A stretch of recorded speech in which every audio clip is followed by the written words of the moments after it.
Ako ay 45 taong gulang na ngayon. Napapansin kong bumababa ang aking kalusugan at unti-unti ring nawawala ang aking pagnanasa. Balak ko na sanang hayaan na lang ito. Matanda na rin naman ako, kaya hayaan na. Ang edad ba ay isang palatandaan upang tanggapin ng mga kalalakihan na tapos na ang laro? Isang pananaw na tila sumusuko na. Kinakiharap ng maraming ginoong nasa katamtamang edad ang sasagutin ko ngayon base sa tanong na ipinadala ni Ginoong Alfonso Recto mula sa lungsod ng Pasig para sa akin. Babasahin natin. Sabi niya, ako ay 45 taong gulang na ngayon. Napapansin kong bumababa ang aking kalusugan at unti-unti ring nawawala ang aking pagnanasa. Balak ko na sanang hayaan na lang ito. Matanda na rin naman ako, kaya hayaan na. Ginoo, ang edad na 45 ay tinuturing pa ring gintong edad ng mga lalaki. Bakit mo gustong sumuko?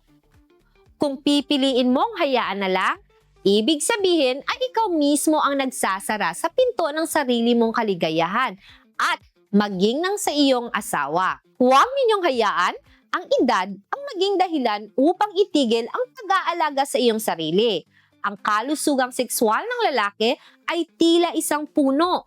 Kung mapapabayaan at hindi didiligan ay malalanta ito. Ngunit kung alam kong paano ito aalagaan sa tamang panahon, muli untong luntian at mapupuno ng kasiglahan.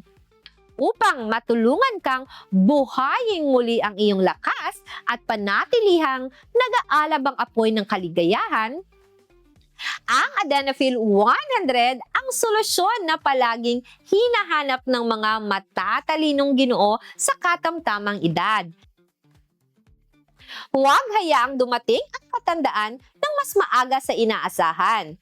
Magmensahe na agad sa akin ngayon upang mabigyan ng payo sa proseso na tutulong sa inyo na panatilihin ang pinakamataas na posisyon sa edad na 45, naganap na pribado at libre.